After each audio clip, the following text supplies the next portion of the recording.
The compound sat like a fortress of death in the Afghan moonlight, its concrete walls scarred by decades of war.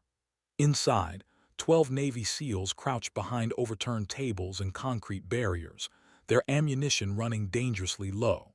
The Taliban fighters had them surrounded, and extraction seemed impossible. But what happened next would become legend in military circles.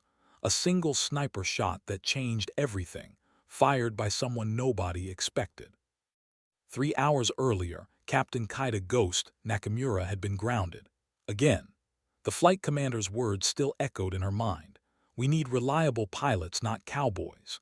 She sat in the ready room, staring at her unused flight gear, while the male pilots prepared for what everyone knew would be a routine extraction mission. Ghost had flown over 200 combat missions, more than half the squadron combined, but her reputation for unconventional tactics made commanders nervous. The irony wasn't lost on her. Her call sign came from her ability to appear and disappear from radar signatures like a phantom, a skill that had saved countless lives. Yet here she was, benched while Alpha Team walked into what intelligence suggested might be a trap. The compound in Helmand Province had been flagged as suspicious, too quiet, too convenient. But the mission was already approved, the birds were spinning up, and Ghost could only watch from the sidelines. Lieutenant Colonel Marcus Webb, the mission commander, had made his position clear during the briefing. This is a precision operation. We extract the HVT, we get out clean. No heroics, no complications. His eyes had lingered on Ghost during that last comment, and she'd felt the familiar sting of being reduced to a stereotype. The hot-headed female pilot who couldn't follow orders. Never mind that her complications had prevented 3 different units from walking into ambushes. The rescue helicopters lifted off without her, their rotors cutting through the night air with mechanical precision. Ghost remained in the ready room, methodically cleaning her sidearm, a ritual that helped her think. Something felt wrong about this mission. The intelligence was too clean, the target too exposed. In her experience, when the enemy made things easy, they were usually making them impossible. As she reassembled her weapon, Ghost noticed the communications equipment crackling with increasing urgency. The chatter was subtle at first, routine position reports, confirmation of approach vectors. But there was an undercurrent of tension in the radio operators' voices that made her stop and listen more carefully. The extraction was about to become something else entirely, and every instinct she developed over 8 years of combat was screaming warnings that nobody else seemed to hear. Outside, the Afghan night stretched endlessly toward the horizon, holding secrets that would soon demand answers written in blood and courage. The first sign of trouble came through the static-filled radio at 2:47 hours. Overlord, this is Phoenix 6. We have eyes on the compound. Something's not right here. The voice belonged to Chief Petty Officer Rodriguez, Alpha Team's reconnaissance specialist. Ghost found herself leaning closer to the communication console, her training automatically analyzing the subtle stress markers in his transmission. The compound appeared exactly as intelligence had described, a 3-story concrete structure surrounded by a low wall, situated in a valley that provided natural concealment. But Rodriguez's instincts, honed by 15 years of special operations, were picking up details that satellite imagery couldn't capture. The absence of guards was too perfect, the positioning of abandoned vehicles too convenient. Most telling was the complete lack of civilian activity in the surrounding area, a sure sign that locals knew trouble was coming. Phoenix 6, proceed with caution, came the response from Overlord, the command center monitoring the operation from Bagram Air Base. Thermal shows the HVT is still in the building. You have authorization to continue. Ghost's jaw tightened as she listened. High-value targets didn't just sit around unguarded, especially not someone as paranoid as Hamid al-Qasiri, the bomb maker they'd been tracking for 6 months. The man was responsible for over 40 coalition deaths, and he hadn't survived this long by making himself an easy target. Everything about this felt like an invitation to a funeral. The insertion helicopters, 2 Black Hawks designated Phoenix 1 and Phoenix 2, began their final approach. Through the radio chatter, Ghost could hear the crew chiefs conducting their pre-landing checks, the familiar cadence of professionals executing a routine they'd performed hundreds of times. But routine was exactly what would get them killed tonight. Phoenix 6 were going hot in 30 seconds, Rodriguez reported. The SEALs were fast-droping from the helicopters now, their equipment clanking softly as they prepared to hit the ground. Ghost found herself holding her breath, waiting for the moment when everything would go wrong. It came exactly 17 seconds later. The first rocket-propelled grenade streaked out of the darkness like a comet, its exhaust trail briefly illuminating the face of the Taliban fighter who'd fired it. Phoenix 2's pilot had milliseconds to react, throwing his aircraft into a violent evasive maneuver that sent sparks flying as the skids scraped against the compound wall. The RPG missed by less than 10 feet, exploding against a distant hillside in a shower of rock and flame. Contact, contact. We're taking fire from multiple positions. Rodriguez's voice had shifted from calm professionalism to controlled urgency. The trap was sprung, and 12 of America's finest warriors were about to fight for their lives in a kill zone that had been months in the making. The Taliban had studied American tactics, learned their patterns, and prepared accordingly.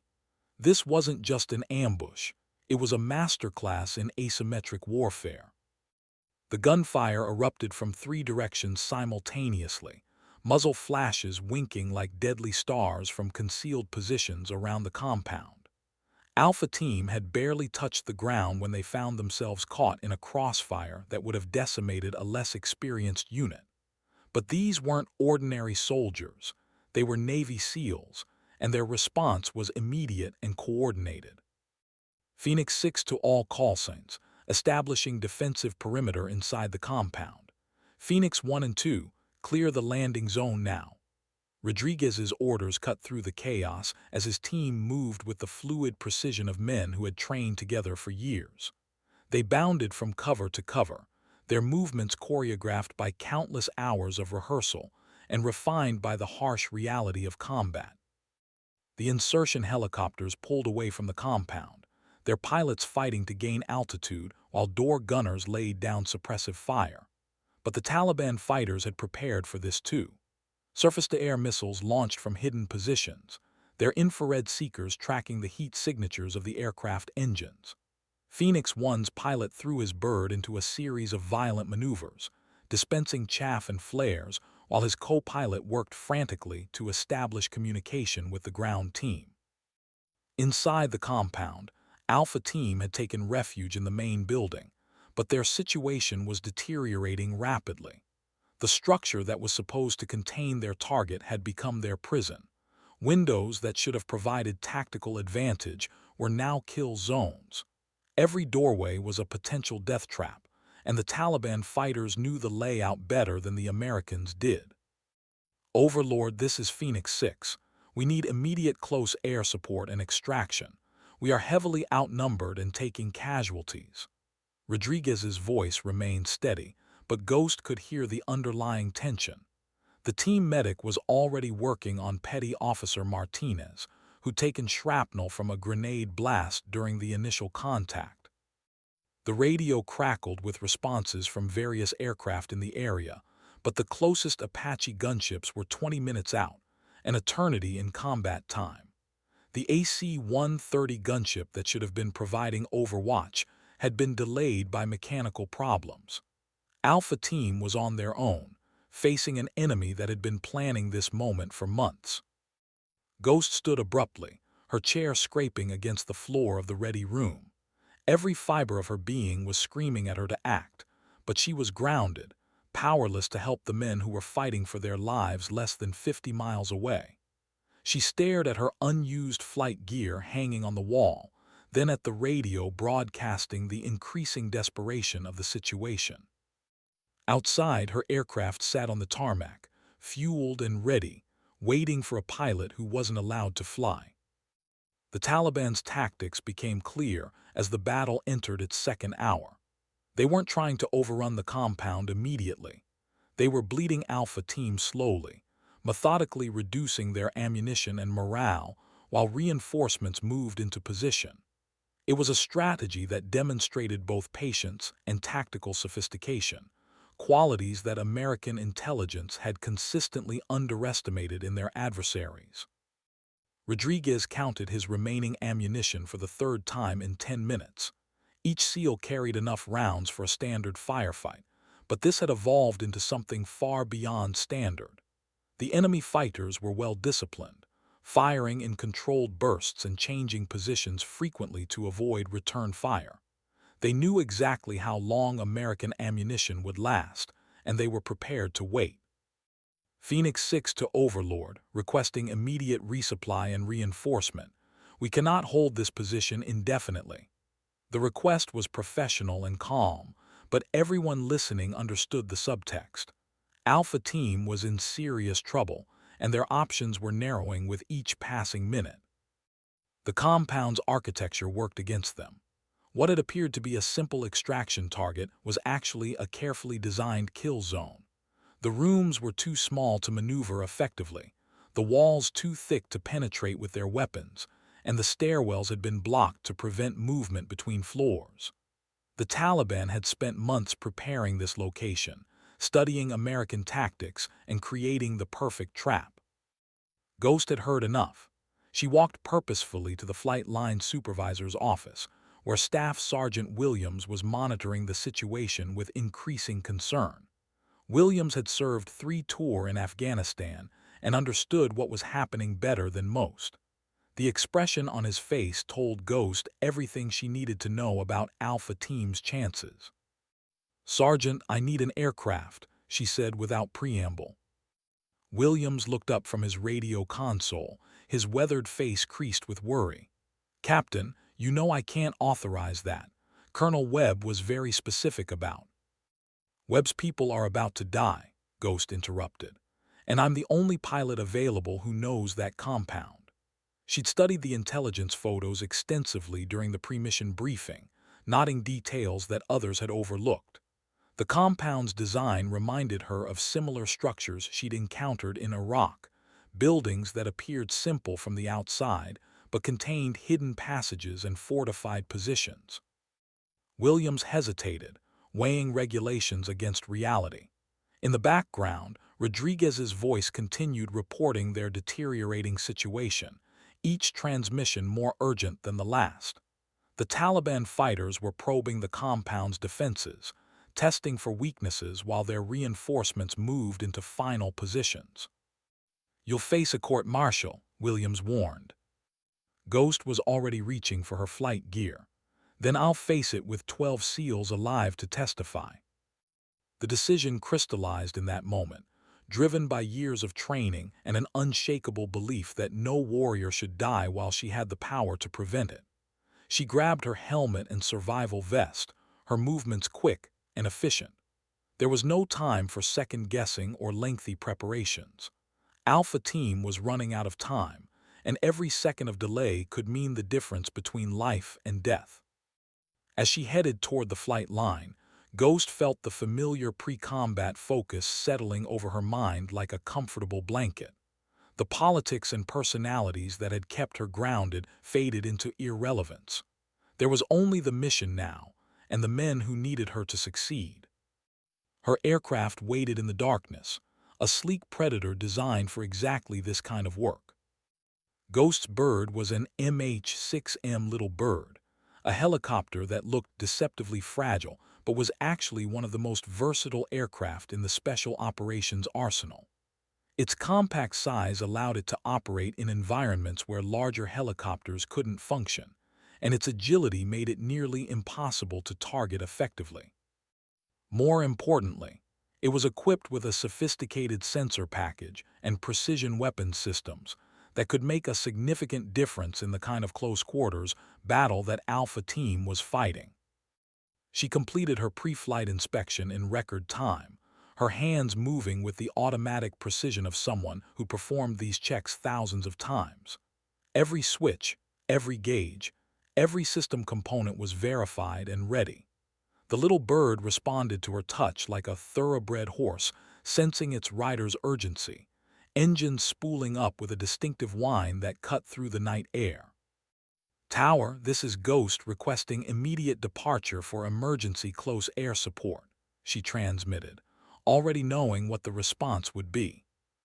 "Ghost, you are not authorized for flight operations. Return to the ready room immediately." The tower controller's voice carried the unmistakable tone of someone following orders he didn't entirely agree with. "Tower, American lives are at stake. I am declaring an emergency and departing under military necessity protocols." Ghost's response was delivered with the calm authority of someone who'd made peace with the consequences of her actions. She lifted off before anyone could respond, climbing rapidly into the Afghan night. The flight to the compound took 14 minutes at maximum speed. The little bird's engines pushed to their limits as Ghost navigated through valleys and around mountain peaks. She flew without lights, using night vision and terrain-following radar to avoid both enemy detection and the natural obstacles that made Afghanistan one of the most challenging flying environments in the world. As she approached the target area, Ghost could see the battle raging below. Muzzle flashes strobed from multiple positions around the compound, creating a deadly light show that told the story of Alpha Team's desperate situation. The SEALs were completely surrounded, their defensive perimeter shrinking with each enemy advance. "Phoenix 6, this is Ghost inbound for close air support. Transmit your positions and enemy locations," she called, switching to the team's tactical frequency. Rodriguez's voice crackled through her headset, disbelief and relief mixing in equal measure. "Ghost, we were told you were grounded. How are you?" "Details later, Chief. Right now I need targeting information." The tactical picture became clear quickly. Alpha Team was barricaded inside the compound's main building, but Taliban fighters had infiltrated the surrounding structures and were coordinating a final assault. The enemy had positioned snipers on elevated positions and were using rocket-propelled grenades to systematically destroy the SEALs' cover. Ghost studied the situation through her aircraft's advanced optics, her mind automatically calculating angles, distances, and probabilities. This wasn't going to be a conventional close air support mission. The enemy and friendly forces were too close together for standard tactics. What was needed was precision surgery, not overwhelming firepower.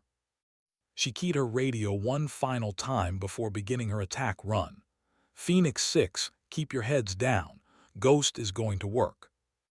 The first target was a Taliban sniper positioned in a water tower 800 meters from the compound. Through her targeting system, Ghost could see the fighter adjusting his scope, preparing for a shot that would likely kill one of the SEALs. The range was extreme for a helicopter-mounted weapon system, requiring a level of precision that few pilots could achieve under optimal conditions. These were far from optimal conditions. Ghost steadied her aircraft in a slight hover, compensating for wind drift and the natural movement of the helicopter. Her finger found the trigger for the aircraft's precision rifle system, a specialized weapon that had been installed specifically for missions requiring surgical accuracy. The crosshairs settled on the sniper's position, and Ghost exhaled slowly, the way her marksmanship instructors had taught her years ago. The shot broke clean and true, a single round traveling across 800 meters of Afghan night to find its target with mathematical precision. Through her optics, Ghost watched the enemy sniper slump forward, his weapon clattering to the water tower floor. The threat was eliminated, but it was only the beginning. Alpha Team's perimeter had compressed to just the ground floor of the main building. Taliban fighters were advancing from 3 directions, using coordinated fire and movement tactics that spoke to sophisticated training and leadership. Ghost could see the enemy commander directing the assault from a position behind a concrete wall, his hand signals coordinating the movements of fighters who clearly knew their business. "Phoenix 6, I count approximately 30 enemy fighters in your immediate vicinity. I'm going to start clearing them systematically, but I need you to mark your exact positions with IR strobes." The infrared markers appeared moments later, tiny lights visible only through night vision that clearly delineated the SEAL's defensive positions. Ghost noted each location carefully, building a three-dimensional map of the battlefield in her mind. The margin for error was non-existent. A single miscalculation could result in friendly fire casualties that would haunt her forever. She began with the flanking positions, methodically engaging Taliban fighters who were attempting to maneuver around Alpha Team's defensive perimeter.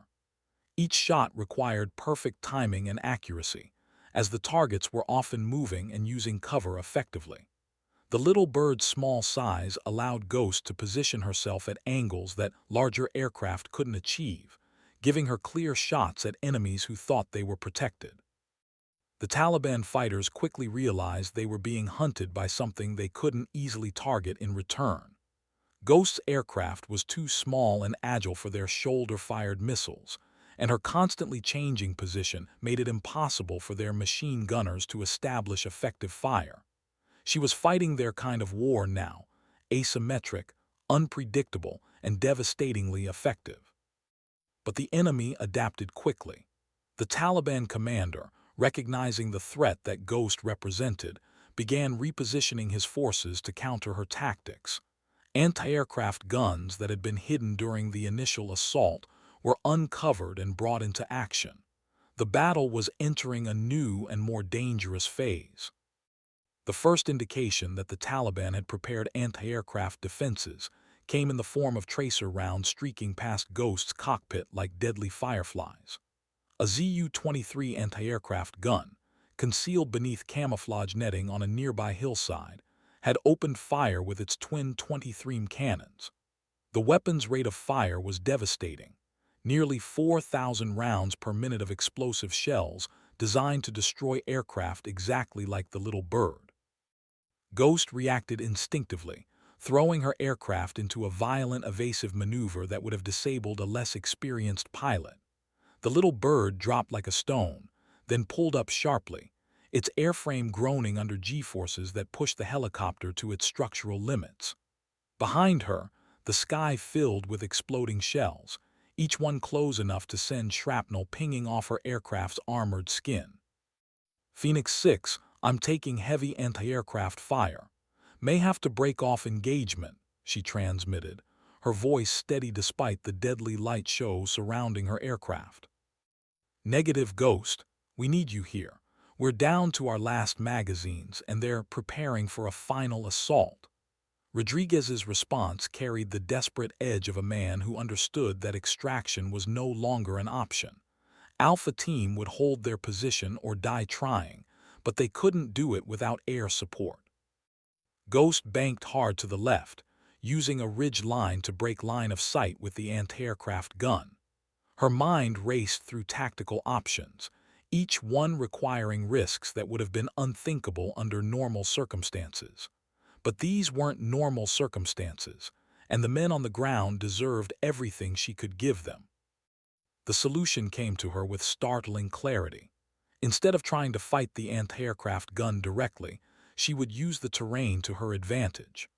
The little bird's small size and exceptional maneuverability would allow her to approach from an angle that the gun couldn't engage. If she was willing to fly through a narrow canyon at night, at extremely low altitude while under fire. Phoenix 6, I'm going to make one more pass. Be ready to move on my signal. Ghost descended into the canyon, her aircraft skids nearly brushing the rocky walls as she navigated by night vision and pure instinct. The passage was so narrow that her rotor blades were clearing the walls by less than 10 feet on either side.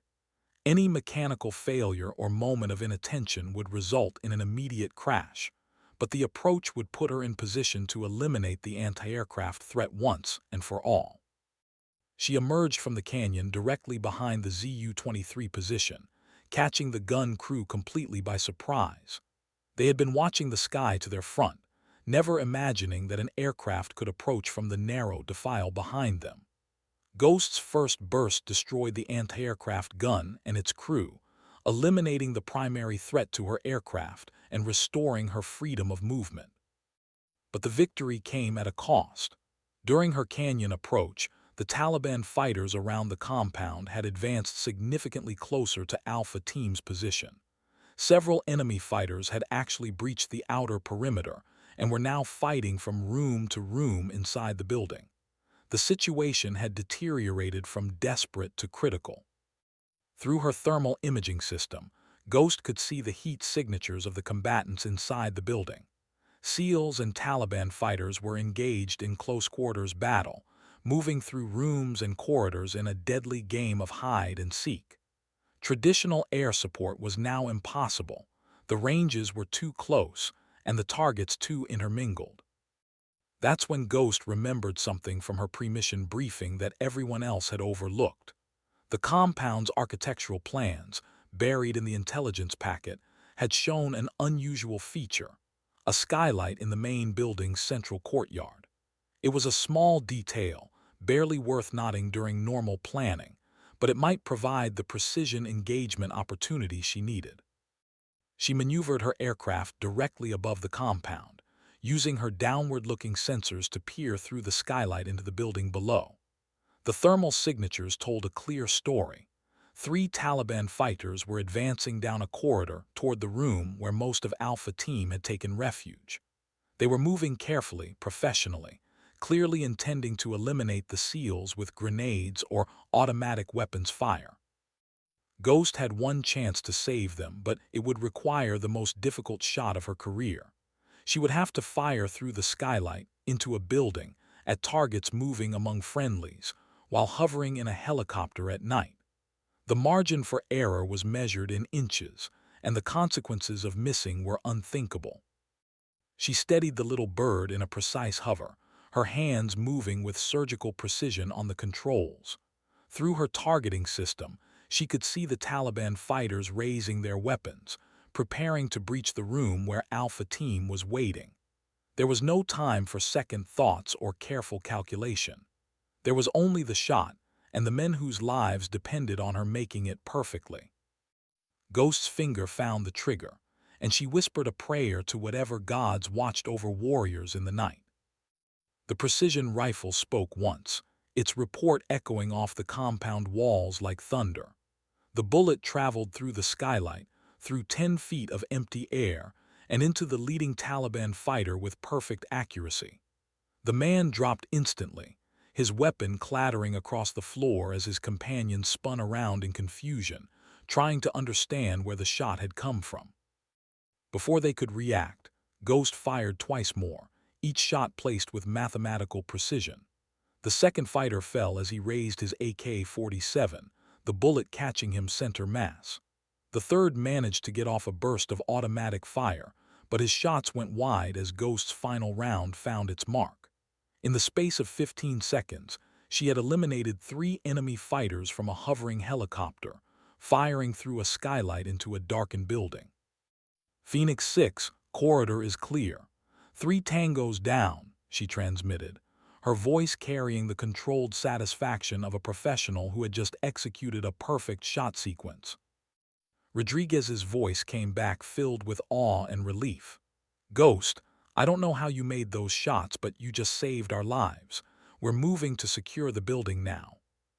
The tactical situation had shifted dramatically. With the immediate threat eliminated and the anti-aircraft gun destroyed, Ghost was free to provide overwatch while Alpha Team methodically cleared the remaining Taliban fighters from the compound. The enemy's carefully planned ambush had been turned against them, their prepared positions becoming death traps as Ghost engaged them from angles they hadn't anticipated. But the battle wasn't over.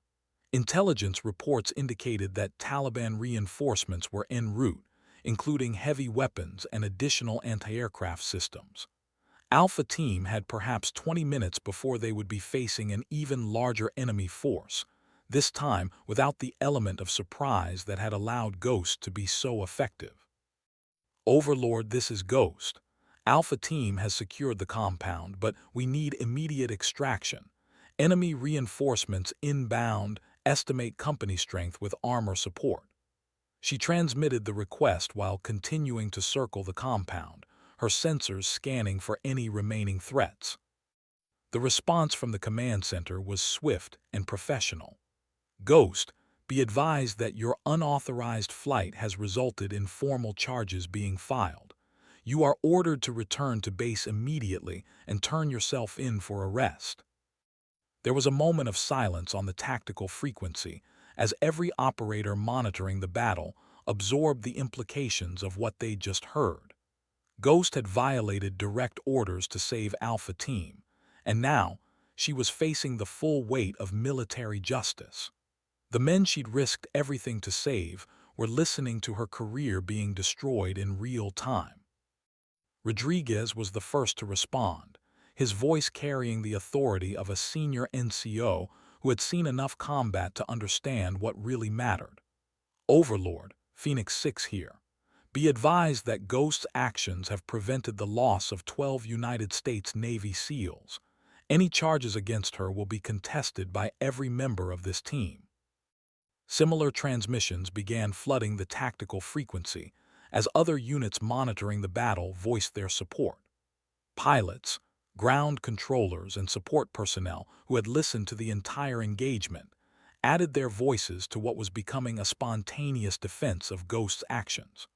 The radio discipline that normally characterized military communications dissolved into something approaching a mutiny. But Ghost knew that radio support wouldn't be enough to save her career. She had violated direct orders, stolen government property, and engaged in unauthorized combat operations. The fact that her actions had saved lives would be noted but wouldn't eliminate the charges she was facing. As she began her approach to extract Alpha Team, Ghost reflected on the choice she'd made and found that she had no regrets. 12 warriors would go home to their families because she'd been willing to risk everything. That knowledge would sustain her through whatever consequences lay ahead. The extraction itself was a masterpiece of precision flying. Ghost brought the little bird into the compound's central courtyard, the same space she'd shot through minutes earlier. The area was barely large enough for her rotor disc, requiring perfect timing and spatial awareness to avoid hitting the surrounding walls. Alpha Team was waiting, their wounded comrades stabilized and ready for transport. As the SEALs loaded into her aircraft, each man made eye contact with Ghost, their expressions conveying gratitude that transcended words. These were warriors who understood sacrifice, and they recognized that she had just sacrificed her career for their lives. Rodriguez was the last to board, and he gripped her shoulder with a firm hand. "Ghost, what you did tonight, that's what heroes look like." She lifted off from the compound as Taliban reinforcements began arriving in the distance, their vehicle headlights creating a convoy of death that would have overwhelmed Alpha Team if the extraction had been delayed even a few minutes longer. But the SEALs were safe now, climbing toward the star-filled Afghan sky in an aircraft piloted by someone who had proven that courage couldn't be measured by rank or gender, only by the willingness to act when action was required. The flight back to base was conducted in relative silence, each person aboard the little bird processing the events of the night in their own way.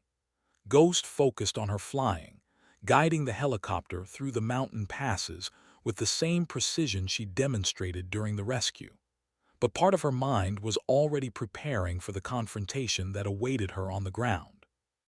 As they approached Bagram Air Base, Ghost could see a convoy of military police vehicles positioned around her designated landing pad.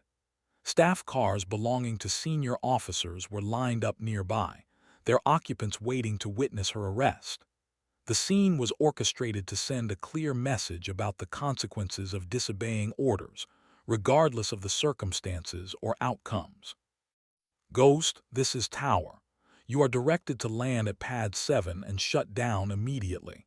Military police are standing by to take you into custody." She acknowledged the transmission without emotion, her professional demeanor masking the turmoil she felt inside. The little bird settled onto the designated pad with mechanical precision, its engines winding down as Ghost completed her shutdown checklist. Through her windscreen, she could see Colonel Webb approaching with a full complement of MPs, his face set in hard lines that promised no mercy for her insubordination.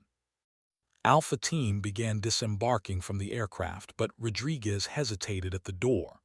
"Ma'am, we're going to make sure everyone knows what really happened out there tonight. This isn't over." Ghost nodded, appreciating the gesture but understanding its limitations.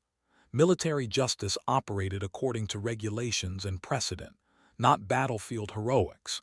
She had knowingly violated direct orders, and no amount of testimony would change that fundamental fact. The system that had trained her to be a warrior was now preparing to destroy her for doing exactly what that training had taught her to do. She removed her helmet and stepped out of the aircraft, straightening her flight suit and walking toward the waiting officers with her head held high. Whatever happened next, she would face it with the same courage she'd shown during the rescue. Colonel Webb was waiting with an expression that mixed anger, frustration, and something that might have been grudging respect. "Captain Nakamura, you are under arrest for violation of direct orders, unauthorized use of military equipment, and conduct prejudicial to good order and discipline. You will surrender your weapons and submit to military custody pending court-martial proceedings." The charges were read in the presence of Alpha Team, who watched the proceedings with expressions of barely controlled outrage. These men had survived the night because of Ghost's actions, and now they were witnessing her being punished for saving their lives. The irony was not lost on anyone present, least of all Colonel Webb, who was following orders he clearly found distasteful. As the military police led Ghost away from her aircraft, she took one last look at the little bird that had carried her through the most important mission of her career. The helicopter sat silently on the tarmac, its battle damage visible in the harsh glare of the floodlights. Bullet holes peppered the fuselage, and shrapnel scars marked the places where enemy fire had come closest to ending her rescue attempt. But the aircraft had brought everyone home, and that was what mattered most. The court-martial proceedings began 3 weeks later in a sterile conference room that bore no resemblance to the life-and-death environment where Ghost's alleged crimes had taken place. Military lawyers in pressed uniforms debated regulations and precedents, while the woman who had saved 12 lives sat quietly at the defendant's table, her career hanging in the balance. The prosecution's case was straightforward and devastating. Captain Nakamura had violated direct orders from her superior officer. She had taken an aircraft without authorization during a period when she was specifically grounded from flight operations. She had engaged in combat operations outside the established command structure, potentially compromising other missions and putting additional personnel at risk. The facts were undeniable, documented by radio transmissions, flight logs, and testimony from multiple witnesses. Ghost's defense attorney, a young JAG officer named Captain Morrison, faced the unenviable task of arguing that his client's heroic actions justified her blatant disregard for military discipline. "The defense does not dispute the basic facts of this case," Morrison began during his opening statement. "Captain Nakamura did indeed violate orders. She did take an aircraft without authorization. But the question before this court is not whether she broke regulations. It's whether those regulations should supersede the fundamental military obligation to protect American lives when the opportunity presents itself." The prosecution objected immediately, arguing that military discipline could not be subject to individual interpretation without destroying the entire command structure. Major Richards, the prosecutor, painted Ghost as a rogue pilot whose actions, however well-intentioned, represented a dangerous precedent that could not be tolerated in a professional military organization. But as the trial progressed, something unexpected began to happen. The testimony of Alpha Team members, delivered with the uncompromising honesty of warriors who had faced death together, began to shift the atmosphere in the courtroom. Rodriguez described Ghost's precision shooting in clinical detail, emphasizing the extraordinary skill required to execute such shots under impossible conditions. Petty Officer Martinez, the team medic who had been wounded during the initial contact, testified about the tactical situation inside the compound. Without Ghost's intervention, we would have been overrun within minutes. The enemy had us completely surrounded, and our ammunition was nearly exhausted. She didn't just save our lives, she prevented the complete destruction of our unit. Each team member told the same story from a different perspective, building a comprehensive picture of a desperate situation that had been resolved by exceptional skill and courage. The prosecutors found themselves in the uncomfortable position of arguing that these men should have been allowed to die in order to preserve proper military order. The technical aspects of Ghost's flying were examined in exhaustive detail. Aviation experts testified about the difficulty of the shots she had made, the precision required for the extraction, and the extraordinary airmanship demonstrated throughout the mission. A Navy test pilot with over 20 years of experience stated flatly that he knew of fewer than a dozen pilots worldwide who could have executed the rescue under those conditions. What Captain Nakamura accomplished that night represents the absolute pinnacle of helicopter combat operations, he testified. The precision shooting, the tactical decision-making, the risk assessment and management, it was a textbook example of how special operations aviation should be conducted. But the most powerful testimony came from an unexpected source. Colonel Webb, the mission commander who had grounded Ghost and subsequently ordered her arrest, took the stand as a prosecution witness, but delivered testimony that significantly undercut the government's case. "I grounded Captain Nakamura because her previous actions had shown a pattern of aggressive tactics that exceeded mission parameters," he stated under oath. "But I want to be clear about something. Her tactical instincts were consistently correct. Every time she violated standard procedures, it was because she had identified threats or opportunities that our intelligence had missed." Webb's testimony revealed that Ghost had been disciplined on 3 previous occasions for actions that had subsequently been validated by events. She had aborted a mission due to suspected enemy activity that was later confirmed by drone surveillance. She had altered an extraction route based on her assessment of ground conditions, avoiding an area where an IED exploded 20 minutes later. She had insisted on additional air support for what appeared to be a routine mission, support that proved crucial when the unit encountered unexpected resistance. In every case, Captain Nakamura's judgment proved superior to our planning and intelligence, Webb admitted. But her methods consistently undermined command authority and created the impression that orders were optional rather than mandatory. The colonel's internal conflict was visible as he struggled to reconcile his respect for Ghost's abilities with his responsibility to maintain military discipline. His testimony inadvertently highlighted the central tension of the case, the conflict between individual initiative and institutional control that defined modern military operations. As the trial entered its final phase, both sides prepared for closing arguments that would determine not just Ghost's fate, but potentially the future of independent action within the military command structure. The courtroom was packed with personnel from across the base, many of whom had been following the proceedings with intense interest.